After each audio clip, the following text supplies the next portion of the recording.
Welcome back to our channel MK Knowledge Presentations.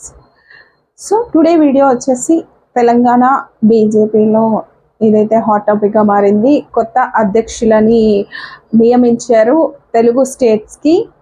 So ఏపీకేమో Madhav, తెలంగాణకు వచ్చేసరికి రామచంద్రరావుకి అంటే బీసీకి అవకాశం కల్పిస్తా అని చెప్పారు. సో ఇప్పటి వరకైతే ఈ జరిగిన ఎపిసోడ్ మొత్తంలో కూడా వాయిదాలు వేస్తూ వచ్చారనమాట. సో ఆశావాహులు ఎక్కువ మంది ఉన్నారు.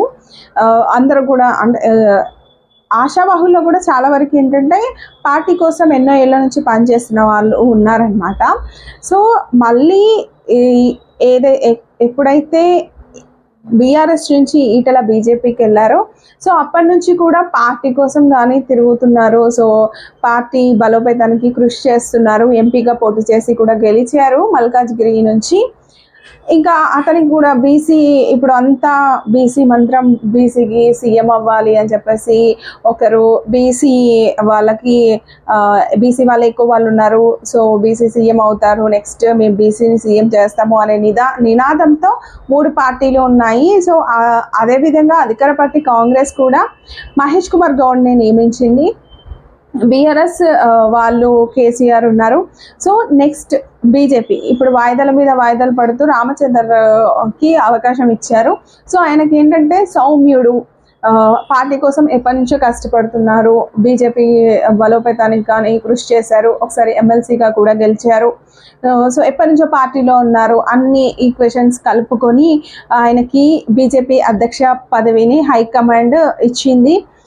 సో ఈ నేపథ్యంలో చాలా కీలక పరిణామాలు చోటు చేసుకున్నాయి.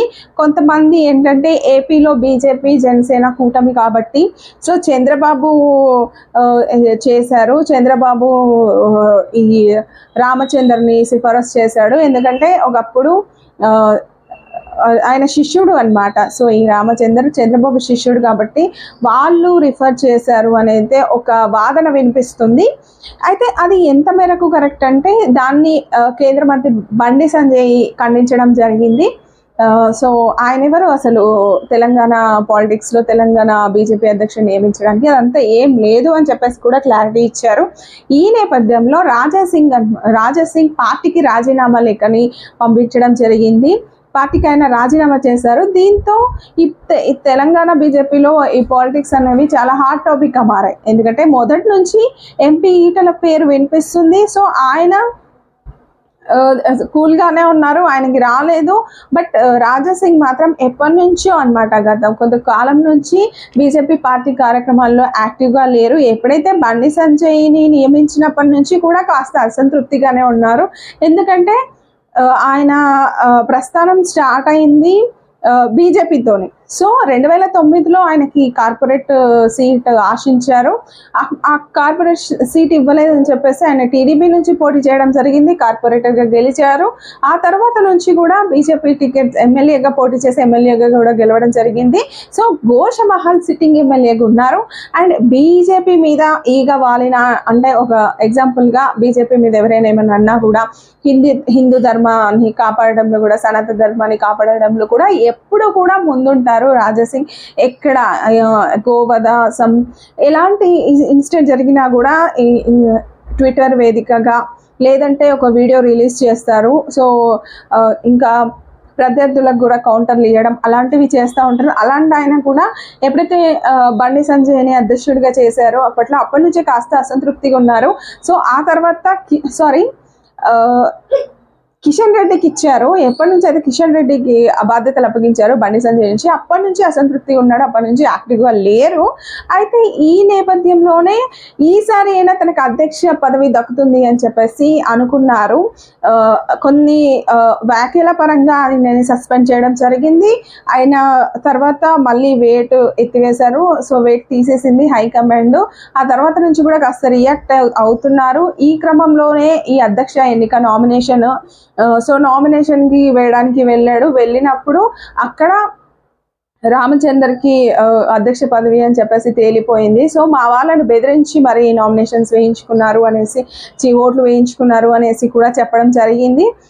సో ఈ ఈ మొత్తం ఎపిసోడ్లో అయితే బీజేపీ అధ్యక్ష రేసులో ఎంపీ అరవింద్ పేరు, డీకే అరుణ, ఈటెల పేర్లు బాగా వినిపించాయి. బట్ తను చాలాసార్లు డైరెక్ట్గా కావచ్చు, ఇండైరెక్ట్గా కావచ్చు అధ్యక్ష పదవిని ఆశిస్తున్నట్లు చెప్పగానే చెప్పారు రాజాసింగ్. సో ఎప్పటి నుంచో వినిపిస్తుంది బీజేపీ నుంచి బయటకు వస్తారు అని చెప్పేసి. అది ఈ రోజు జరిగింది. మరి దీన్ని ఏంటంటే ఏ రకంగా చూసుకున్నా కూడా ఆయన మొదటి నుంచి కూడా సనాతన ధర్మాన్ని అట్లా కాపాడడం కోసం సో చాలా చేయడము, హైదరాబాద్లో కూడా ఇంకా ప్రతి శ్రీరామనవమికి యాత్ర నిర్వహించడం కానీ అవన్నీ చేస్తూ ఉంటారు. సో అలాంటి ఆయన ఇప్పుడు పార్టీకి సడన్గా రాజీనామా చేస్తారు. మరి ఏ పార్టీలో చేరబోతున్నారు అనేది ఇప్పుడు సస్పెన్స్గా మారింది. ఎందుకంటే ఆయన సిద్ధాంతాలకి సో ఏ పార్టీ సూట్ అవుతుంది. అంతకుముందు కూడా చాలా వరకు కాంగ్రెస్ని, రేవంత్ రెడ్డిని పొగడడం జరిగింది. అది కొంతమందికి పార్టీలో గిట్టలేదు, బీజేపీ నాయకులకి కోపం తెప్పించింది అనే వాదన కూడా వినిపించింది. సో ఈ క్రమంలో ఆయన ఎలాంటి నిర్ణయం తీసుకుంటారు, ఏ పార్టీలో చేరుతారో, మరి టీడీపీకి వెళ్తారా బీఆర్ఎస్ కాంగ్రెస్లో దేన్ని చూస్ చేసుకుంటారు అనేది ఇప్పుడైతే సస్పెన్స్గా మారింది. ఇప్పుడైతే పార్టీకి అయితే రాజీనామా చేశారు, కానీ ఎమ్మెల్యే పదవి మరి కొనసాగుతారా లేకపోతే ఎమ్మెల్యే పదవికి కూడా రాజీనామా చేస్తారా అనేది కూడా ఇప్పుడు తెలియాల్సి ఉంది. మరి ఈ అంటే స్థానిక ఎన్నికలు వస్తున్నాయి. సో దాన్ని ఇంకా పార్టీని ఇంకా బలోపేతం చేయడం కోసం అధ్యక్షుడిని నియమించారు. ఎందుకంటే సెప్టెంబర్ లోపు హైకోర్టు ఏదంటే సెప్టెంబర్ 30 లోపు ఎన్నికలు నిర్వహించాలి అని చెప్పేసి హైకోర్టు ఆదేశించడం జరిగింది. ఈ క్రమంలో పార్టీ బలోపేతానికి కోసం అని చెప్పేసి ఇంత ఫాస్ట్గా హైకమాండ్ అధ్యక్షుడిని నియమించింది. సో మరి పార్టీ అందరూ కలిసికట్టుగా మెజార్టీ స్థానాలు సాధించాలి స్థానిక ఎన్నికల్లో అని చెప్పేసి హైకమాండ్ సూచనలు చేసింది.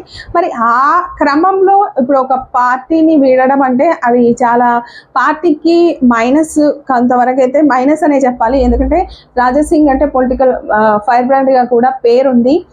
సో మరి దీన్ని హైకమాండ్ ఏ విధంగా తీసుకుంటుంది, మరి దీనిని కవర్ చేసేందుకు ఎలాంటి నిర్ణయాలు తీసుకుంటుంది మరి అనేది ఇప్పుడు హాట్ టాపిక్ అయిందనమాట. మరి మీరేమనుకుంటున్నారు? రాజాసింగ్ ఇలాంటి టైంలో స్థానిక ఎన్నికల జరగాల్సిన సమయంలో ఆల్రెడీ తెలంగాణలో అధికారంలోకి రావాలన్న లక్ష్యంతో సీట్లను పెంచుకుంటూ వెళ్తుంది అనమాట. కొంచెం గ్రాఫ్ని పెంచుకుంటూ వెళ్తుంది తెలంగాణ బీజేపీ.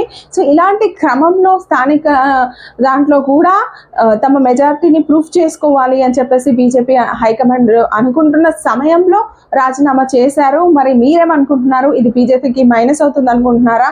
సో ఏ విధంగా దీన్ని బీజేపీ ఇది ఏమంటారు దాన్ని అనుకూలంగా మార్చుకుంటుంది అనేది ఇంకా వేచి చూడాల్సింది. సో మీరైతే రాజాసింగ్ నిర్ణయం కరెక్ట్ అనుకుంటే మాత్రం ఖచ్చితంగా కామెంట్